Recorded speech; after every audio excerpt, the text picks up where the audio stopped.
홍해를 가르시고 장정만 60만, 약 200만 명의 사람들을 한 번에 이끌어내세요.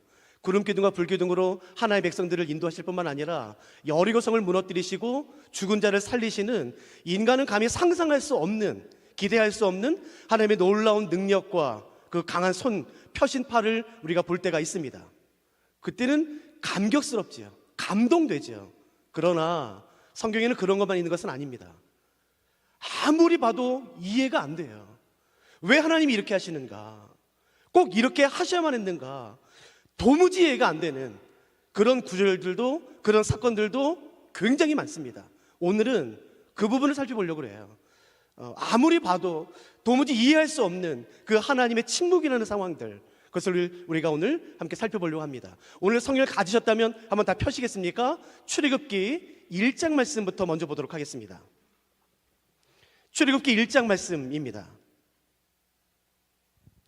한글 성경으로는 출애굽기 1장 1절이 이렇게 되어 있습니다. 제가 이렇게 말씀드리는 이유를 조금 이따 설명드리도록 할게요. 출애굽기 1장 1절이 이렇게 되어 있습니다. 야곱과 함께 각각 자기 가족을 데리고 애굽에 이른 이스라엘 아들들의 이름은 이러하니. 한글 성경의 출애굽기 1장 1절은 야곱으로 시작이 되어 있어요.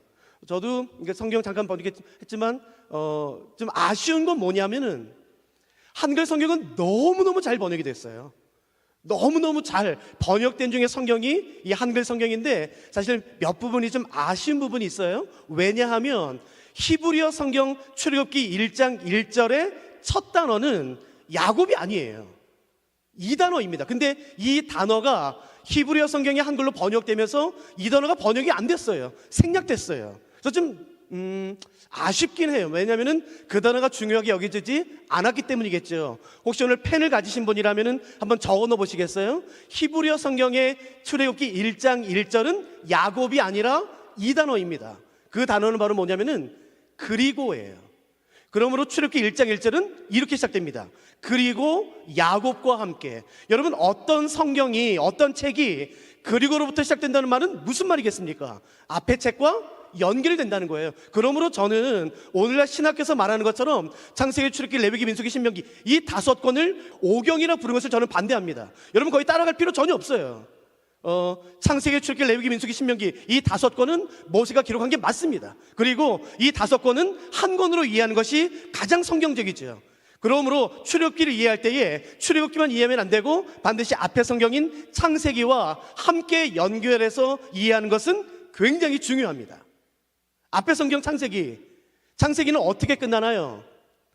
야곱이 70명의 가족들이 이끌고 애굽에 내려감으로 말미암아 이제 창세기는 끝이 나요. 그리고 출애굽기는 어떻게 시작되나요? 애굽에 내려갔던 이스라엘 백성들의 삶으로부터 출애굽기는 시작이 됩니다. 그러므로 창세기와 출애굽기를 연결해서 읽으면 그 내용에 긴밀한 연결성이 존재해요. 마치 한 권인 것처럼 야곱이 가족들이 이끌고 애굽으로 내려가요. 그리고 출애굽기는 그 애굽으로 내려간 이스라엘 백성들의 삶으로부터 출애굽기는 시작됩니다. 그래서 창세기 50장과 출애굽기 1장의 시간 간격을 느끼지를 못해요. 마치 곧 연결된 것처럼 보여지죠. 근데 그렇지 않습니다. 창세기 50장과 출애굽기 1장은 비록 한 장 차이지만 그 시간은 무려 430년이에요. 430년의 시간을 사실은 느끼기가 어렵습니다. 왜냐하면 내용이 연결되기 때문에. 근데 꼭 한번 기억하세요. 창세기 50장과 출애굽기 1장은 비록 한 장 차이지만 그 시간의 간격은 무려 430년이 됩니다. 흥미로운 것은 뭐냐면은 이 기간 동안에 수많은 사람이 태어났고 죽었으며 이 기간 동안에 수많은 일들이 일어났지만 성경은 침묵합니다. 하나님은 어느 누구도 언급하지 않아요. 어떤 사건도 언급하지 않습니다. 여러분, 이 기간 동안에 이스라엘 백성들은 우리가 아는 것처럼 애굽에서 종노릇합니다. 온갖 학대와 착취와 수치와 조롱과 모욕과 그 고난과 환난을 몸으로 다 받아냅니다. 그러면서 이스라엘 백성들은 하나님께 부르짖어요. 하나님 도와주십시오. 그러나 하나님은 침묵하세요. 무려 430년 동안. 이유를 알지 못하겠어요. 왜 하나님이 이 기간 동안에 침묵하시는지. 얼마나 많은 사람들이 살고 죽었겠습니까? 그 중에 왜 중요한 사람이 없었겠습니까? 왜 중요한 일이 없었겠습니까? 그럼에도 불구하고 성경은 침묵해요. 하나님은 침묵하십니다. 그 수많은 기도에 하나님은 전혀 응답하지 않으세요. 마치 죽은 신인 양, 이제는 사라진 것처럼 어디서도 하나님을 발견할 수가 없습니다. 왜일까요? 왜 하나님은 침묵하실까요? 왜 버려진 것 같은 느낌을 갖게 하실까요? 마치 지금 코로나 시대처럼. 왜 하나님이 이것을 끝내주지 않으시나요? 왜 교회를 보호하지 않으시나요? 왜 내 가족의 이 암과 이 질병과 이 관계와 재정과 왜 하나님은 내 기도에 응답하지 않으시나요? 왜 버려진 것 같은 느낌을 받게 하시나요? 여러분, 그건 우리만이 아닌 것이에요. 성경에도 언급되어 있습니다. 무려 430년의 그 긴 시간 동안 하나님은 침묵하세요. 왜일까요? 오늘은 이 부분을 한번 살펴보려고 합니다. 한번 창세기 46장을 한번 다 같이 펴시겠습니까? 창세기 46장을 펴시고 저를 보세요. 창세기 46장에 하나님은 야곱에게 나타나세요. 그리고 말씀하십니다. 여러분, 이스라엘 백성들이 애굽에 내려가서 430년을 사는 동안에 종노릇합니다. 온갖 수치와 학대를 당해요. 여러분은 인종차별을 당해보지 않으셨죠? 저는 유럽에서 한 8년 정도 살다 왔는데 여러분, 인종차별 받으면 견디기가 힘듭니다. 제 아이는 돌 맞았습니다. 여러분, 그게 지금 일어나는 일이에요. 저는 아들이 3명인데 둘째 셋째가 쌍둥이인데 유럽에서 버스를 탔는데 애들이 돌을 던졌어요. 애들이 와서 말하는, 아빠 이게 뭐야? 아무것도 모르는 애들이 밝게 웃으면서 말하는데 제 마음은 무너지더라고요. 그 학대, 여러분, 그 편견, 수치, 그 조롱은 인간이 견디기 힘듭니다. 이스라엘 백성들이 내려가서 그런 삶을 살아요. 그런 삶을 사는 동안에 이스라엘 백성들이 가장 원망했을 사람은 누구라 생각하세요? 아마 야곱일 거예요. 이러지 않았을까요? 야곱이 내려가지만 않았어도, 그 기근 때문에 가나안에서 애굽으로 내려가지만 않았어도 우리가 이런 고난을 당하지 않는데 얼마나 야곱을 원망했겠습니까? 좀 참지, 가나안에 머물지, 왜 기근 때문에 애굽에 내려가는 거야? 얼마나 원망을 했겠습니까? 여러분, 그런 상황에서 이 창세기가 그 이스라엘 백성들에게 주어지는 것이에요. 이 본문이 그렇게 원망하는 이스라엘 백성들에게 어떤 의미로 다가올지를 여러분 느껴보세요. 자, 창세기 46장 2절부터 제가 읽을 테니까 한번 보세요. 그 밤에 하나님이 이상 중에 이스라엘에게 나타나 이르시되 야곱아 야곱아 하시는지라. 여러분, 이 부분이 굉장히 재밌습니다. 저 잠깐 보세요. 이 본문은 분명히 하나님께서 야곱에게 하시는 말씀이에요. 그런데 야곱에게 말씀하시면서 동시에 이스라엘아 라고 말씀도 하세요. 잘 들어보세요. 이 본문은 분명히 하나님이 야곱에게 하시는 말씀이에요. 근데 야곱과 이스라엘이라는 단어를 동시에 씁니다. 왜냐하면 야곱의 이름이 이스라엘로 바뀌었잖아요. 그러니까 아무 문제 없어요.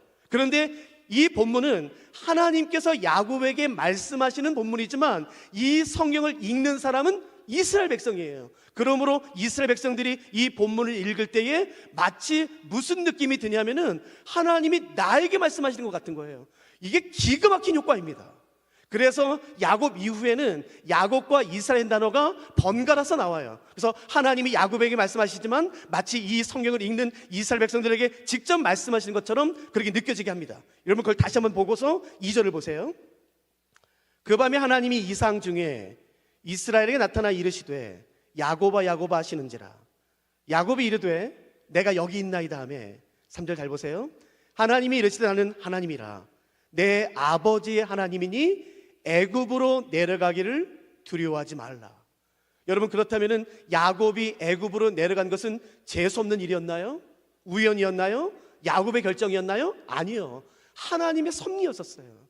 하나님의 계획이었었어요. 하나님의 인도하심이었었어요. 근데 왜 침묵하세요? 왜 우리를 구원하지 않으십니까?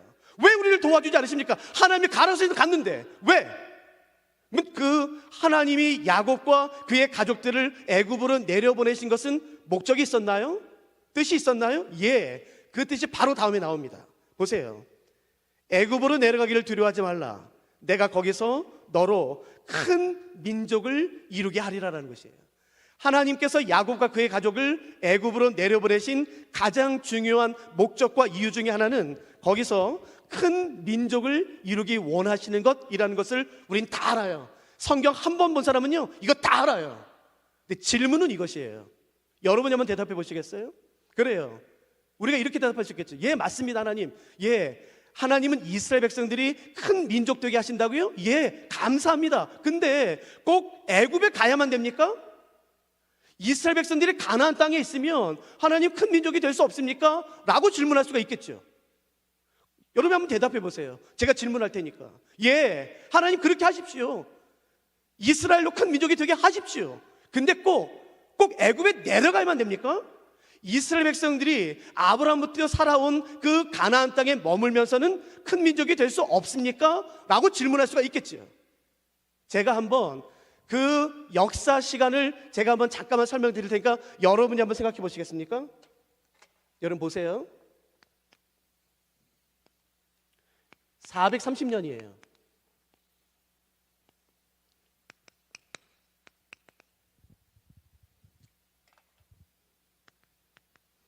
이스라엘 백성들이 출애굽할 때까지 애굽에 머문 시간은 430년입니다. 이제 질문을 대답해 보세요. 그러면 언제부터가 430년일까요? 출애굽했을 때가 430년이라고 말하지 않습니까? 그러면 도대체 시작은 430년의 시작은 언제부터였을까요? 쉬워요. 야곱이 그의 가족과 함께 애굽에 내려갔을 때부터예요. 제가 이 430년 기간 동안에 가나안 땅에서 어떤 일이 있었는지 제가 아주 간략하게 설명드릴 테니까 여러분이 한번 생각해 보세요. 야곱과 이삭과 아브라함 때에 가나안에는 모두 5부족이 살고 있었습니다. 꼭 기억해 보세요. 아브라함과 이삭과 야곱이 살았던 그 가나안 당시에는 이 가나안 땅에 5부족이 살았어요. 그 5부족은 뭐냐면은 M은 에밈이라고 불려지기도 합니다. M 족속은 성경에서. 두 번째 족속은 르바 족속이에요. 혹은 르바임이라고도 불려지기도 하죠. 첫 번째 족속은 M, 두 번째는 르바, 세 번째는 호리 족속이에요. 호리 족속은 히위 족속이라고 불려지기도 합니다. 네 번째는 수스 민족이죠. 혹은 삼순밈이라고 불려지기도 해요. 마지막은 아낙 자손입니다. M은 아마 부족 이름이 아닐 가능성이 큽니다. 왜냐하면 M은 이 당시의 언어로 두려움이란 뜻이에요. 그러므로 이 민족은 다른 주변 나라를, 다른 민족을 굉장히 두렵게 했던 굉장히 강하고 호전적이고 잔인한 민족이면 틀림이 없어요. 여러분 아낙 자손 기억나시죠? 거인족이에요. 여러분 르바도 그렇습니다. 삼순민도 그렇고 여기에서 아브라함과 이삭과 야곱 당시에 가나안 땅에 살았던 5부족의 대부분 3부족 이상은 거인 부족이에요. 그리고 잔인합니다. 한번 전쟁하면은 다 죽여버리는 굉장히 잔인한 민족이 이 5부족이 살고 있어요. 근데 질문은 뭐냐면은 여러분 성경을 좀 공부하신 분들 한번 대답해 보세요. 우리는 가나안 하면은 몇 종족이라고 생각합니까? 가나안? 예, 7종족이에요. 가나안 7부족. 근데 여긴 5개예요. 가나안의 7족속이라는 것은 아브라함 때가 아니라 모세와 여호수아 이스라엘 백성들이 가나안 땅에 들어갔을 때에 가나안 땅에 살았던 사람들은 7부족이기 때문에 그런 것이에요. 그 7부족을 제가 적어볼 테니까 한번 꼭 기억해 보세요. 7부족은 헷족속. 헷족속은 세계사적 용어로 말한다면 히타이트죠. 두 번째는 그 호리 민족의 다른 이름인 히위 민족입니다. 세 번째는 가나안. 두 번째는 아모리. 아니요. 하나, 둘, 셋, 네 번째죠. 5번째는 여부스, 브리스, 그 다음에 기르가스. 이렇게 7종족이에요. 잘 보세요. 아브라함과 이삭과 야곱이 살았을 때의 가나안에는 5부족이 살았고 400년이 지난 이스라엘 백성들이 가나안 땅에 들어가려고 하는 그때에는 7부족이 살았어요. 여러분 이 부족들이 서로 영토를 나눈 다음에 전혀 싸우지 않고 평화롭게 지냈지요? 아니요. 여러분, 이 430년 동안 이 다섯 부족이 서로 싸우고 합쳐지고 나눠지고 또 싸우고 외부에서 유입돼서 그렇게 430년이 지난 다음에 이 일곱 부족이 되었어요. 그 중에 겨우 호리 민족만 명맥을 유지했지 대부분의 민족들은 민족의 이름조차 사라졌습니다. 430년 동안 가나안 땅에서 있었던 일은 뭐냐면은, 그 가나안 땅에 살던 부족들은 그 경계를 서로 지키면서 평화롭게 지킨 것이 아니라 서로 싸우고 합쳐지고 또 나눠지고 또 외부에서 유입돼서 또 싸우고, 그래서 결국에는 일곱 부족이 됐습니다. 만일 이 기간 동안에 하나님이 이스라엘을 가나안에서 빼내어 애굽에 넣지 않고 그대로 가나안 땅에 있었다면, 여러분 대답해 보세요. 이스라엘은 어떻게 됐을까요?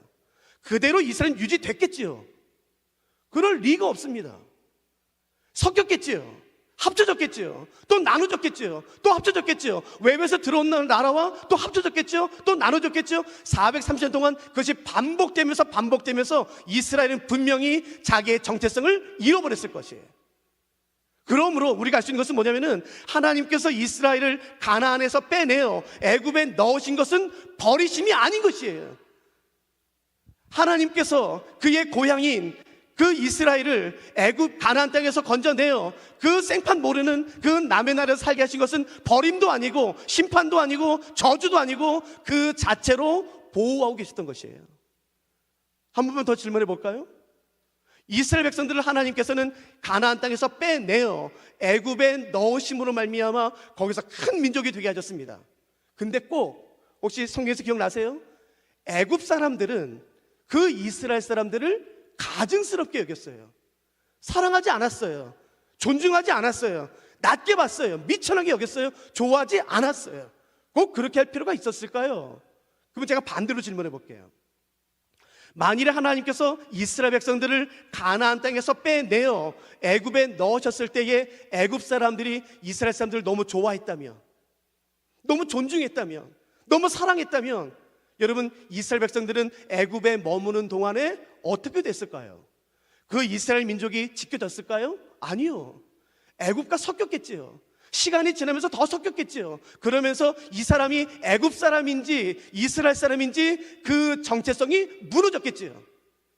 재미있는 것은 뭐냐면, 흥미로운 것은 뭐냐면은, 하나님은 이스라엘로 애굽 사람들에게 호의를 받지 못하게 하심으로 그들을 지키시고 계셨어요. 누가 이것을 이해했겠습니까? 하나님께서는 이스라엘 백성들이 애굽 사람들에게 가증히 여김받도록, 호의를 받지 못하도록, 존중받지 못하도록, 사랑받지 못하도록 함으로 말미암아 오히려 그들을 지키시고 보호하고 계셨어요. 누가 이것을 이해할 수 있겠습니까? 누가 감히 그 하나님의 크신 계획과 뜻을 이해할 수가 있겠습니까? 그러므로 내가 느끼지 못한다고, 아니야 하나님이 지금 일하지 않으셔 라고 감히 말하면 안 되는 것이에요. 내가 알지 못한다고, 내가 보지 못했다고 하나님께서 지금 왜 가만히 계십니까? 라고 말하면 안 되는 것이에요. 아무리 코로나 상황이랄지라도 하나님은 지금도 여전히 일하고 계십니다. 우리 가운데서 우리가 상상하지 못했던 그분의 놀라운 나라와 뜻을 이루고 계신 것이에요. 이때 필요한 것이 무엇입니까? 그건 믿음인 것이에요. 아브라함처럼 바랄 수 없는 중에 바라는 믿음, 그 믿음이 약해지지 않는 믿음. 하나님, 왜 교회를 보호하지 않으십니까? 아니요, 보호하고 계시는 것이에요. 세상 사람들에게 호의를 받지 못하게 하심으로 말미암아 여러분, 하나님은 교회를 순전하게 보호하고 계신 것이에요. 수많은 사람이 믿음을 버리고 있는 시대예요. 수많은 사람이 믿음을 버리고 있는 시대입니다. 그렇기 때문에 오히려 반대로 말하면 그리스도인의 신앙이 더 순전해지고 있는 것이에요. 더 거룩해지고 있는 것이에요. 하나님은 쉬지 않으십니다. 코로나 상황에서도 그분은 일하고 계시며 보호하고 계시고 그의 백성을 지키시고 계신 것이에요. 누가 오늘 이 하나님께 나가시겠습니까? 하나님, 내 상황 가운데 왜 역사하지 않으십니까? 왜 내 기도를 응답하지 않으십니까? 여러분, 응답하지 않으심으로 지금 응답하고 계신 것이에요. 보호하지 않음으로 보호하시는 것이며, 저는 이 말을 좋아해요. 이스라엘로 애굽의 호의를 받지 못하게 하심으로 이스라엘의 순전함을 지키고 계셨던 것이에요. 여러분 가운데 이런 상황 가운데 계신 분이 계세요? 걱정하지 마세요. 왜냐하면 창세기 40장 바로 그 다음 절 때문에 그렇습니다. 같이 보실까요? 4절 제가 읽어드릴게요. 내가 너와 함께 애굽으로 내려가겠고. 그럼 여러분이 대답해 보세요. 그러면 지난 430년 동안 하나님은 응답하지 않으셨어요? 이스라엘 백성들은 버려진 것 같이 느껴졌어요? 하나님이 외면하신 것 같았어요? 하나님이 침묵하셨어요? 그러나 하나님은 어디 계셨습니까? 그들과 함께 계셨어요.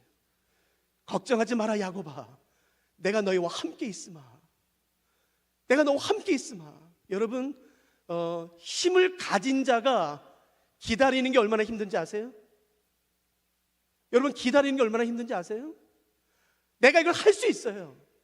한 번에 할 수 있는 돈이 있어요. 힘이 있어요. 권력이 있어요. 그러나 그렇게 하지 않고 기다리는 것, 단순히 침묵하는 게 아니라 침묵하며 기다리는 것이 여러분 얼마나 힘든지 아세요? 하나님이 얼마나 응답하고 싶었겠습니까? 하나님이 얼마나 그의 강한 손과 그의 펴신팔을 그의 백성에게 나타내주고 싶었겠습니까? 봐라, 내가 살아있다. 아닌 것이에요. 아직 아닌 것이에요. 누가 하나님의 때까지 기다리시겠습니까? 로마서에 말하는 것처럼 하나님께서 그 아브라함을 자랑하시지 않습니까? 너희는 내 아브라함을 보았느냐? 그 아브라함은 바랄 수 없는 중에 바랬던 그 믿음을 가진 사람이다. 저는 하나님이 이 말씀하실 때 얼마나 좋았을까 생각해요. 여러분도 누구를 자랑해 본 적 있으세요? 전 있어요. 저희 간사 중에 한 명을 제가 많은 사람 앞에서 높인 적이 있는데 내가 아님에도 불구하고 내가 너무 좋더라고요. 하나님께서 오늘 우리 중에 그런 사람을 찾으시면 얼마나 좋겠습니까? 너희가 보았느냐? 네가 오늘 저 부정교회에서 예배드리는 저 사람을 보았느냐? 저 사람은 바랄 수 없는 중에 바랬던 내 백성이다. 내 침묵 가운데도 그 믿음이 약해지지 아니하며 나를 끝까지 신뢰했던 내 백성이다. 여러분, 내가 볼 수 없다고 하나님이 지금 일하지 않는다고 착각하지 마십시오. 내가 느낄 수 없다고 하나님이 지금 죽은 것처럼 생각하지 마십시오. 우리 하나님은 지금도 살아계시며 내가 알지 못하는 크고 놀라운 비밀한 일들을 지금 우리 가운데서 이미 일하고 계신 것이에요. 출애굽기 1장 1절을 다시 보세요. 그리고로 시작된다고 말씀드렸죠. 그리고 야곱과. 그러므로 출애굽기는 반드시 그 앞에 책인 창세기와 함께 긴밀하게 연결해서 보셔야 돼요. 여러분, 우리가 아는 것처럼 창세기는 어떻게 시작하나요? 하나님께서 온 세상을 말씀으로 창조하십니다. 그리고 에덴 동산을 창설하신 후에 그곳에 하나님의 첫 번째 형상대로 지음받은 아담과 하와를 그곳에 두세요. 그리고서 어떻게 하냐면요, 하나님이 만드신 그 에덴 동산에 사람을 두시고 그 에덴 동산을 하나님의 영광과 하나님의 임재로 충만하게 채우십니다. 어디를 가든, 에덴 동산 어디를 가든 그곳에는 하나님의 영광이 깃들어 있고 하나님의 임재가 있고 하나님을 부르면 만날 수가 있고 하나님의 음성을 들을 수 있는 것이에요. 그 에덴 동산은 그 하나님의 영광과 기쁨으로 충만해요. 그러나 인간의 죄로 말미암아 그 하나님의 영광과 임재가 한순간에 사라집니다. 빼앗깁니다. 하나님의 영광과 임재가 에덴 동산에서 떠납니다. 여러분, 인간에게 주어지는 가장 심한 하나님의 심판과 저주와 축복은, 저주는 질병이 아닌 것이에요. 사고가 아닌 것입니다. 하나님께서 그의 피조물인 사람에게 주는 가장 강력한 심판과 저주는 하나님의 얼굴을 가리시는 것이에요. 더 이상 말씀하지 않으시는 것이에요. 더 이상 하나님께서 함께하지 않으신 것이며 영광을 보여주지 않으시며 그 임재를 거두시는 것이 하나님이 주시는 가장 심각한 심판이며 저주입니다. 그런데 하나님의 영광이 에덴 동산에서 떠났어요. 인간의 죄로 말미암아 그 영광과 임재가 가득했던 에덴 동산이 순식간에 변합니다. 그리고서 출애굽기로 들어와요. 하나님은 이스라엘 백성들을 애굽에서 건져내시고 시내산에서 언약을 맺으신 다음에 곧바로 이스라엘 백성들 말씀하셔요. 야야, 너 나랑 같이 거할 성막을 만들어라. 그래서 이스라엘 백성들은 하나님의 말씀대로 성막을 완성합니다. 여기까지 따라오셨죠? 그래서 어떻게 되는지 한번 본문을 살펴보실까요? 너무 빨리 가서 죄송해요. 출애굽기 40장입니다. 출애굽기 40장.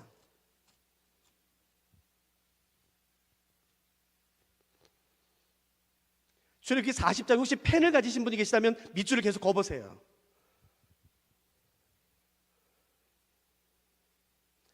40장 19절 끝부분, 여호와께서 모세에게 명령하신 대로 되니라.